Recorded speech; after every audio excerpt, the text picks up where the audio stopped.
Hello everyone, welcome to Shridhar classes. My name is Manoj Shridhar. देखिए, यहाँ पर आपको कुछ कॉम्प्लिकेटेड सर्किट दिख रहे होंगे। तो ऐसे कॉम्प्लिकेटेड सर्किट को सॉल्व करने के लिए साइंटिस्ट किरचॉफ्स ने दो रूल दिए हैं। इनमें से फर्स्ट रूल को बोलते हैं किरचॉफ्स फर्स्ट लॉ, या फिर इसको बोलते हैं जंक्शन रूल, या फिर इसको शॉर्ट में बोलते हैं KCL, किरचॉफ्स करंट लॉ।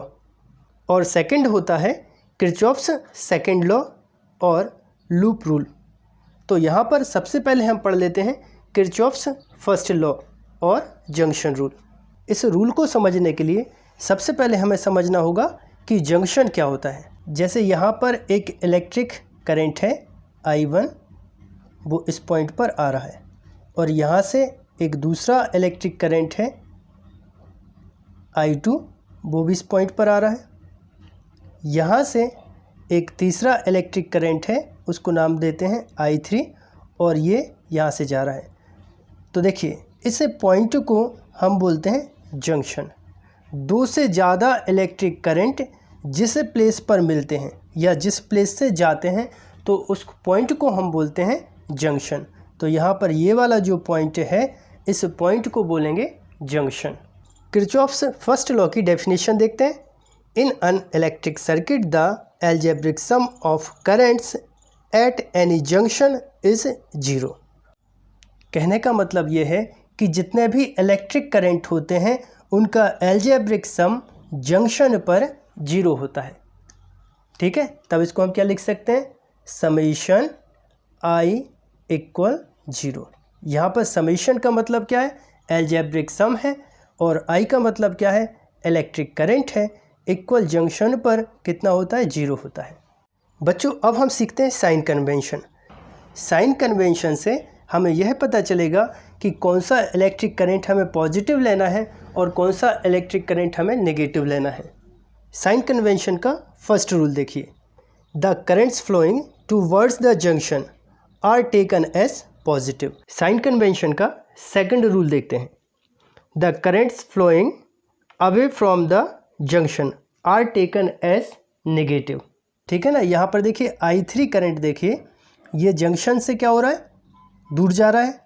तब ऐसी कंडीशन पर हमें जो करंट है वो लेना है नेगेटिव। बिल्कुल सिंपल है, इलेक्ट्रिक करंट का आपको एरो देखना है। यदि ये एरो जंक्शन से दूर जा रहा है, तब ऐसी कंडीशन में उस करंट को लेना है हमें माइनस। और यदि इलेक्ट्रिक करंट का एरो जंक्शन की साइड है, तब ऐसी कंडीशन पर हमें उस इलेक्ट्रिक करंट को लेना है पॉजिटिव। अब इस जंक्शन रूल को अप्लाई करते हैं। इन सभी का एल्जेब्रिक सम क्या होता है, 0 होता है। अब यहाँ पर देखिए I1 करंट जंक्शन पर आ रहा है, तब इसको हम क्या लिखेंगे, प्लस I1। अब इसके बाद देखिए I2 जंक्शन पर आ रहा है, तो प्लस I2। अब यहाँ पर I3 देखिए जंक्शन से दूर जा रहा है, तब इस I3 को हम क्या लिखेंगे, माइनस I3। और इन सब का जो एल्जेब्रिक सम है वो क्या होता है, 0 होता है। या फिर I1 प्लस I2 इक्वल होगा I3। अब देखिए ये कौन सा करंट है, ये इनकमिंग करंट है, और यहाँ पर I3 देखिए कौन सा करंट है, आउटगोइंग करंट है। तब यहाँ पर किरचॉफ्स फर्स्ट रूल की एक नई डेफिनेशन बन जाएगी, the sum of current coming towards the junction equal sum of currents going away from junction. Kirchhoff's first law बिल्कुल सिंपल है, आपको केवल करंट की डायरेक्शन देखना है। यदि करंट का एरो जंक्शन पर आ रहा है तब उसको प्लस लेना है, और जब इलेक्ट्रिक करंट जंक्शन से दूर जा रहा है तो उसको लेना है नेगेटिव। अब रूल क्या होता है, इन सब का एल्जेब्रिक सम क्या होता है, 0 होता है। तो यहाँ पर अभी हमने जो साइन बताए हैं उन साइन को लगा के एल्जेब्रिक सम कर दीजिए, इक्वल 0। जो माइनस वाले हैं उनका ट्रांसफ़र कर दीजिए। सो इनकमिंग करंट इक्वल हो जाएगा आउटगोइंग करंट के। अब यहाँ पर देखो, ये आपको डायग्राम दिख रहा है, यहाँ पर 3 एम्पियर का करंट आ रहा है, ऊपर से 2 एम्पियर का करंट आ रहा है, और यहाँ से I करंट जा रहा है। तब इस I करंट की वैल्यू हमें फाइंड करना है। तब देखिए इनका एल्जेब्रिक सम क्या होता है, 0। सबसे पहले यहाँ पर 3 एम्पियर का करंट देखिए जंक्शन पर आ रहा है, तो अब ये +3 एम्पियर। फिर 2 एम्पियर देखिए ये भी जंक्शन पर आ रहा है, तो +2 एम्पियर। अब यहाँ पर देखिए I current away from junction, तो इसको हम क्या लिखेंगे, -I इक्वल क्या होता है, 0। अब 3 + 2 कितना हो जाएगा, 5, और I को हम ट्रांसफ़र कर देते हैं तो ये हो जाएगा I, तब I इक्वल हो जाएगा 5 एम्पियर। अब देखिए इस डायग्राम में इलेक्ट्रिक करंट की वैल्यू फाइंड करिए। अब देखिए यहाँ पर इलेक्ट्रिक करंट के रास्ते में यहाँ पर रेजिस्टेंस भी लगे हैं, तो रेजिस्टेंस लगे हों उससे हमें कोई दिक्कत नहीं है। आपको क्या देखना है, करंट की डायरेक्शन देखना है। तो यहाँ पे हमें क्या देखना है, टूवर्ड्स द डायरेक्शन। यहाँ पर देखिए 4 एम्पियर है, ये वाले करंट का एरो देखिए कहाँ है, जंक्शन पर है, तो इसको हमें क्या लेना है, प्लस लेना है, तब हम इसको लिखेंगे 4, ठीक है। इसके बाद यहाँ पर देखिए 2 एम्पियर का करंट है, जंक्शन पर आ रहा है, तो +2। अब 3 एम्पियर का करंट देखिए ये जंक्शन से क्या है, दूर जा रहा है, अवे फ्रॉम द जंक्शन, तो यहाँ पर हो जाएगा -3। अब I पर देखिए -I, ठीक है ना, ये भी अवे फ्रॉम जंक्शन, इक्वल कितना होगा, 0। अब यहाँ पर देखिए 4 + 2 6 -3, तो कितना बचेगा, 3 -I इक्वल 0। फिर I का ट्रांसफ़र कर दें तो क्या हो जाएगा, I इक्वल 3 एम्पियर। तो यहाँ पर ये जो करंट है इसकी वैल्यू हो जाएगी 3 एम्पियर। अब 12th बोर्ड एग्ज़ाम में एक क्वेश्चन पूछा जाता है, किरचॉफ्स फर्स्ट लॉ किस पर बेस्ड होता है। तो यहाँ पर देखिए आपको यहाँ पर जितना भी इलेक्ट्रिक करंट आ रहा है उतना ही इलेक्ट्रिक करंट यहाँ से जा रहा है। जंक्शन के किसी भी पॉइंट पर इलेक्ट्रिक करंट स्टोर्ड नहीं हो रहा है। तो इसका मतलब ये है कि Kirchhoff's current law is based on law of conservation of charge.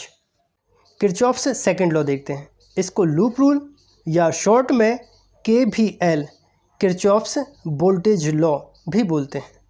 Kirchhoff's second law केवल क्लोज्ड लूप पर ही अप्लाई होता है, इसलिए इसे लूप रूल भी बोलते हैं। यहाँ पर देखिए एक क्लोज्ड लूप हमने बनाया है, यहाँ पर देखिए A B C D A। जब यहाँ तक आओगे मतलब जहाँ से हम चलते हैं वापस उसी पॉइंट पर जब हम आ जाते हैं तो उसको बोलते हैं क्लोज्ड लूप। अब यहाँ पर देखिए एक बैटरी यहाँ पर है, तो चलिए इस बैटरी का इलेक्ट्रोमोटिव फोर्स ले लेते हैं E1 और इसका EMF ले लेते हैं E2। तो यहाँ पर दो बैटरी है हमारे पास, एक का EMF है E1 और एक का EMF है E2। अब इसके बाद क्या लगा है, रेजिस्टेंस R1 लगा है और रेजिस्टेंस R2 लगा है। आपको किरचॉफ्स सेकंड लॉ मैं बिल्कुल सिंपल वे में समझाता हूँ। यहाँ पर देखिए एक आपको पाथ दिख रहा होगा A B C D A, तब ये बनेगा क्लोज्ड पाथ, ठीक है। ऐसा मान के चलिए कि इस पे आप ही चल रहे हैं फॉर एग्जांपल, तो इसके किसी पॉइंट पर जो पोटेंशियल है वो गेन हो रहा होगा, मतलब पोटेंशियल बढ़ रहा होगा। हो सकता है कि ये जो रेजिस्टेंस है पोटेंशियल को बढ़ा रहा हो और कहीं पर पोटेंशियल ड्रॉप हो रहा होगा। अब यहाँ पर देखिए जैसे R2 रेजिस्टेंस है तो ये पोटेंशियल को ड्रॉप कर रहा होगा, मतलब पोटेंशियल का नुकसान कर रहा होगा। तो इसे पूरे क्लोज्ड सर्किट पर कहीं पर पोटेंशियल गेन हो रहा है और कहीं पे पोटेंशियल ड्रॉप हो रहा है। तो किरचॉफ्स सेकंड लॉ ये होता है कि जैसे हम पॉइंट A से चले, A से B C D A तक वापस जब हम आएंगे तो यहाँ पर ये जो चेंज इन पोटेंशियल है, ठीक है, जो फ़ायदा नुकसान है सबको जोड़कर जो उसका एल्जेब्रिक सम होगा वो होगा 0, मतलब delta V equal 0, change in potential equal 0। जितना भी फ़ायदा नुकसान है, जितना भी पोटेंशियल गेन है या पोटेंशियल ड्रॉप है, जब हम उनका एल्जेब्रिक सम करेंगे तो वो कितना मिलेगा, हमें 0 मिलेगा। कब मिलेगा, हम जिस पॉइंट से चले हैं यदि हम वापस उसी पॉइंट पर आ जाए तो उसका जो पोटेंशियल डिफरेंस है उसका एल्जेब्रिक सम जो है वो कितना होता है, 0 होता है। वैसे भी पोटेंशियल डिफरेंस की जब हम बात करेंगे तो देखिए पोटेंशियल डिफरेंस क्या होगा, VA। अब यहाँ से हम ABCDA के रास्ते से A पर वापस आ गए तो माइनस कितना हो जाएगा, VA माइनस VA इक्वल कितना होगा, 0, मतलब चेंज इन पोटेंशियल कितना होता है, 0 होता है। According to Kirchhoff's second law around any closed loop of a network the algebraic sum of changes in potential must be zero. ठीक है, जो चेंज इन पोटेंशियल डिफरेंस है वो जीरो होता है। या फिर एल्जेब्रिक सम को रिप्रेजेंट करने के लिए हम समीशन भी लगा सकते हैं, algebraic sum of change in potential equal zero. तो इसको बोलते हैं हम किरचॉफ्स सेकंड लॉ।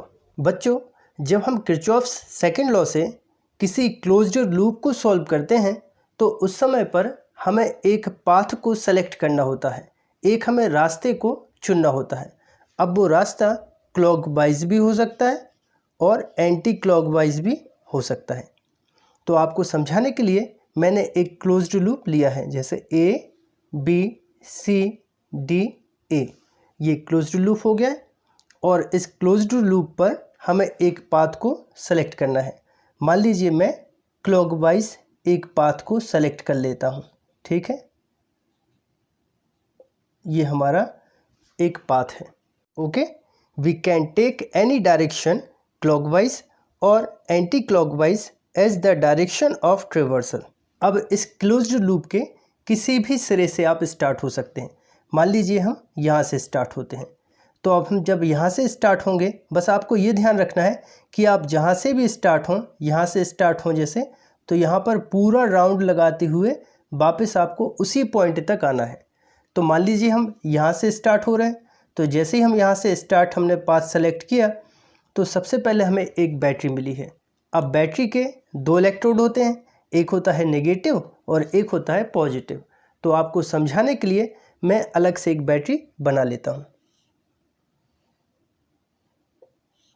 ये पॉजिटिव इलेक्ट्रोड और ये नेगेटिव इलेक्ट्रोड। ठीक है, और इसका जो ईएमएफ है वो है ई। अब हमने जो पाथ सेलेक्ट किया है वो किया हमने क्लॉकवाइज, तो यहाँ पर हम अपने पाथ की डायरेक्शन बना लेते हैं। तब देखिए हम यहाँ पर नेगेटिव टू पॉजिटिव जा रहे हैं, ये हमारे पाथ की डायरेक्शन है। और यहाँ पर बैटरी पर आपको क्या करना है, आपको ध्यान रखना है कि नेगेटिव से पॉजिटिव जा रहे हैं कि पॉजिटिव से नेगेटिव जा रहे हैं। फिलहाल में हम देखिए कहाँ जा रहे हैं, नेगेटिव से पॉजिटिव की ओर जा रहे हैं, मतलब कम से ज़्यादा की ओर जा रहे हैं। तब ऐसी कंडीशन पर जो पोटेंशियल है वो क्या होगा, ड्रॉप होगा कि पोटेंशियल गेन होगा। स्वाभाविक बात है कि जब हम कम से ज़्यादा की ओर जाएंगे तो जो पोटेंशियल है वो क्या होगा, गेन होगा। तो उसको रिप्रेजेंट करने के लिए हम लिखेंगे, देखिए प्लस, और यहाँ पर लिखेंगे हम उसका पोटेंशियल कितना है, ई है। बस इतनी सी बात है। जैसे ही बैटरी मिले और आपकी पाथ की डायरेक्शन नेगेटिव से पॉजिटिव है तब आपको लिखना है प्लस, और उसका जो ईएमएफ है बैटरी का वो लिख देना है। Okay, the EMF of cell is taken as positive if the direction of traversal is from its negative to the positive terminal. मान लीजिए हम एंटी क्लॉकवाइज जा रहे हैं, अभी हमने डायरेक्शन कैसी ली थी, क्लॉकवाइज। मान लीजिए हमारे पाथ की डायरेक्शन जो है वो कैसी है, एंटी क्लॉकवाइज है। ठीक है, तब ऐसी कंडीशन पर हमें सबसे पहले क्या मिलेगा, प्लस। जैसे कोई बैटरी है और उसका मिला हमें प्लस, और हमारे जो पाथ की डायरेक्शन जो हमने पाथ सेलेक्ट किया है उसकी डायरेक्शन भी क्या है, प्लस से माइनस की ओर है। ठीक है, आपको बैटरी देखना है, अब बैटरी के प्लस माइनस देखना है, तो यहाँ सबसे पहले हमें प्लस मिला है और हमारे पाथ की डायरेक्शन भी क्या है, प्लस से माइनस की ओर है। तब देखिए यहाँ पे जब हम प्लस से माइनस की ओर जाएंगे तो पोटेंशियल गेन होगा कि पोटेंशियल ड्रॉप होगा। ठीक है, पोटेंशियल ड्रॉप होगा क्योंकि हम ज़्यादा से कम की ओर जा रहे हैं, तो पोटेंशियल क्या होगा, डाउन होगा। जब पोटेंशियल डाउन होगा तो इसको बोलते हैं पोटेंशियल ड्रॉप होना। तब इस बैटरी का जो ईएमएफ है वो क्या होगा, delta V equal minus E. The EMF of cell is taken as negative if the direction of traversal is from its positive to the negative terminal। ठीक है, बिल्कुल सिंपल बात है। आपको बैटरी देखना है, बैटरी पर कितने इलेक्ट्रोड होते हैं, दो, प्लस होता है और माइनस होता है। जब आप माइनस से प्लस की ओर जाएं तो उसका जो ईएमएफ है वो आपको प्लस में लेना है। प्लस से माइनस की ओर आपके पाथ की डायरेक्शन है, तो बैटरी का जो ईएमएफ है वो आपको कैसे लेना है, नेगेटिव लेना है।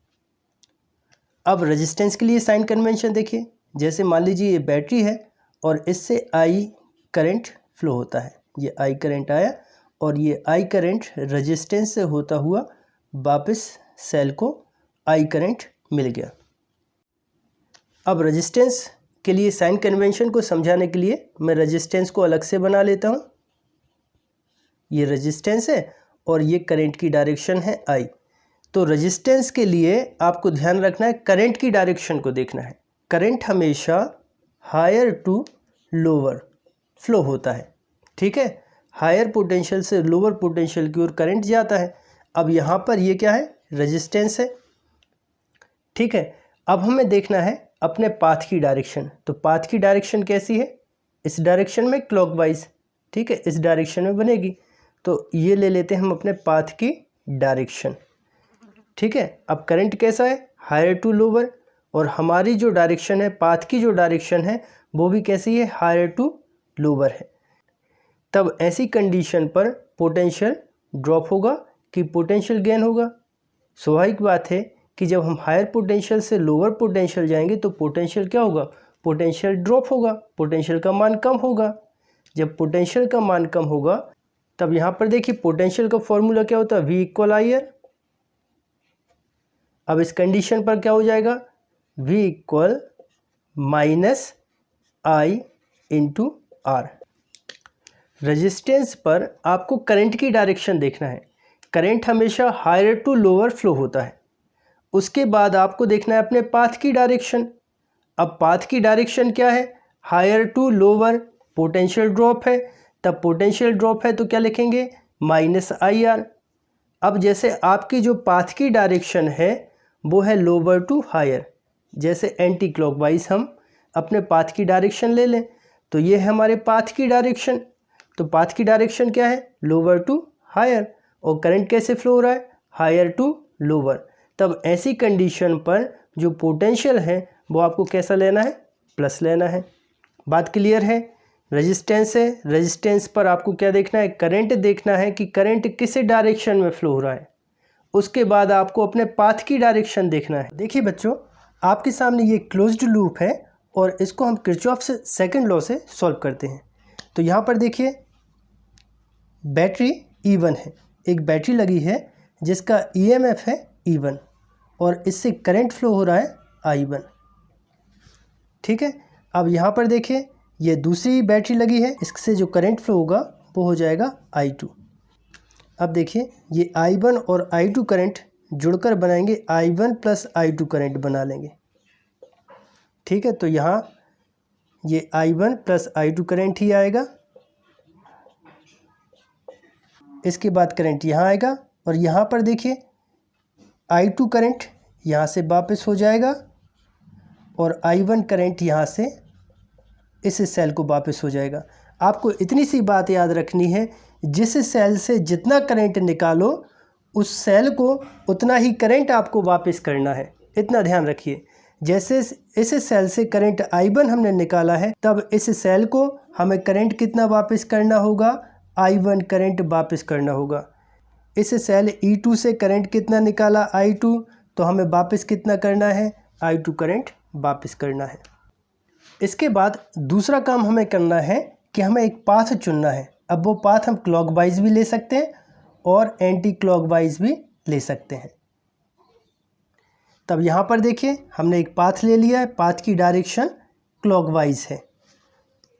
यहाँ पर दो लूप हमें दिख रहे हैं, तो इसमें भी हम जो पाथ की डायरेक्शन है वो भी हम कैसी लेंगे, क्लॉकवाइज ले लेंगे। अब पहला क्लोज्ड लूप हमें दिख रहा है A B C D A, ठीक है, closed loop A B C D A। इस पर हम किरचॉफ सेकंड लॉ लगाते हैं। अब इस क्लोज्ड लूप के किसी भी पॉइंट से आप स्टार्ट हो सकते हैं, ठीक है। यहाँ से उस स्टार्ट हो सकते हैं, यहाँ से स्टार्ट हो सकते हैं, जहाँ से भी आपको स्टार्ट होना हो जाइए, लेकिन आपको वापस उसी पॉइंट पर आना है, ठीक है। मान लीजिए मैं इस पॉइंट से स्टार्ट होता हूँ, तब माइनस जो है वो लोअर पॉइंट कहलाएगा और प्लस है वो हायर कहलाएगा। मतलब क्या, हम लोअर टू हायर जा रहे हैं, तो पोटेंशियल क्या होगा, पोटेंशियल गेन होगा। जब कम से ज़्यादा की ओर जाते हैं तो पोटेंशियल क्या होता है, गेन होता है, पोटेंशियल बढ़ता है। तब इसका जो E2 है, इलेक्ट्रोमोटिव फोर्स है, वो क्या हो जाएगा, E2 प्लस में रहेगा। अब इसके बाद देखिए E2 के बाद ऐसे घूमते हुए आए तो फिर हमें एक सेल मिल गया E1। अब हम प्लस से माइनस की ओर जा रहे हैं, प्लस को क्या बोलेंगे, higher point, higher to lower. जब हायर टू लोअर जाएंगे तो जो पोटेंशियल है, ठीक है ना, ये हमारे पाथ की डायरेक्शन है, पाथ की डायरेक्शन को आपको ध्यान कर रखना है। देखिए ऐसे हम जाएंगे तो कैसे जा रहे हैं, हायर टू लोअर। सबसे पहले क्या मिला, प्लस, फिर क्या है, माइनस, मतलब हायर टू लोअर जा रहे हैं, ज़्यादा से कम की ओर जा रहे हैं। पोटेंशियल क्या होगा, पोटेंशियल होगा ड्रॉप, तो उसको हम क्या लिखेंगे, माइनस, तो माइनस हो जाएगा E1। फिर आ गया रेजिस्टेंस, तो रेजिस्टेंस में देखना है करंट की डायरेक्शन। यहाँ पर देखिए ये आ रहा है करंट।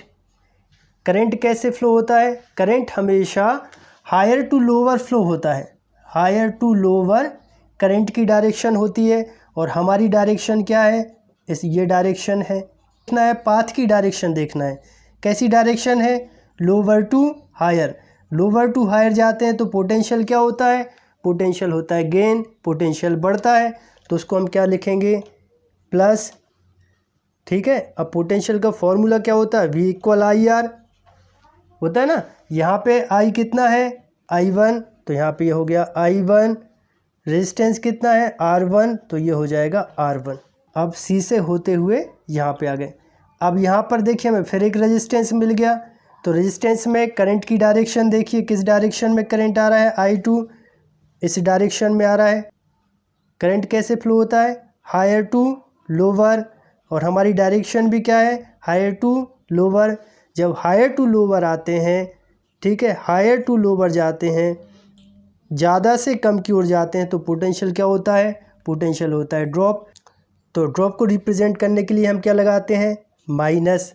माइनस कितना, करंट कितना है, I2, रेजिस्टेंस कितना है, R2, और इक्वल क्या होता है, 0। तो चेंज इन पोटेंशियल जो होता है वो क्या होता है, 0 होता है। इसी को तो हम बोलते हैं किरचॉफ सेकंड लॉ। इसको और आगे सॉल्व क्या कर सकते हैं, इसके इलेक्ट्रोमोटिव फोर्स को ट्रांसफ़र कर देते हैं, तब ये हो जाएगा, देखिए I1 R1 minus I2 R2 equal हो जाएगा E1 माइनस हो जाएगा E2। अच्छा देखिए नीचे आपको एक और क्लोज्ड लूप दिख रहा होगा, DCEFD। अब इस पर जो डायरेक्शन ली है वो हमने कैसे ली, क्लॉकवाइज ली है, ऐसे घूम रहे हैं क्लॉकवाइज। तो सबसे में पहले क्या मिला, प्लस से हम कहाँ जा रहे हैं, माइनस, मतलब हायर टू लोअर पोटेंशियल जा रहा है, तो पोटेंशियल क्या होगा, ड्रॉप, तब ये हो जाएगा -E2।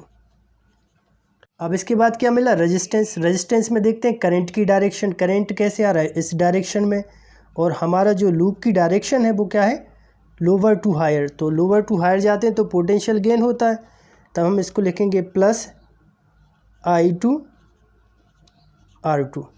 इसके बाद ऐसे घूमते हुए आ गए यहाँ पर, और ये है करंट की डायरेक्शन। करंट की डायरेक्शन हायर टू लोअर, हम कैसे आ रहे हैं, लोअर टू हायर, तो प्लस I1 प्लस I2। यहाँ पर I1 प्लस I2 करंट है, और उसके साथ रेजिस्टेंस कितना है, R इक्वल कितना, 0, या फिर E2 का ट्रांसफ़र कर दीजिए, तब ये हो जाएगा I2 R2 plus I1 plus I2 R equal हो जाएगा E2। दोस्तों आप सभी को वीडियो कैसा लगा है, यदि आप सभी को वीडियो अच्छा लगा हो तो आप हमारे चैनल को सब्सक्राइब करें, वीडियो को लाइक करें, और वीडियो को अपने दोस्तों के साथ शेयर करें।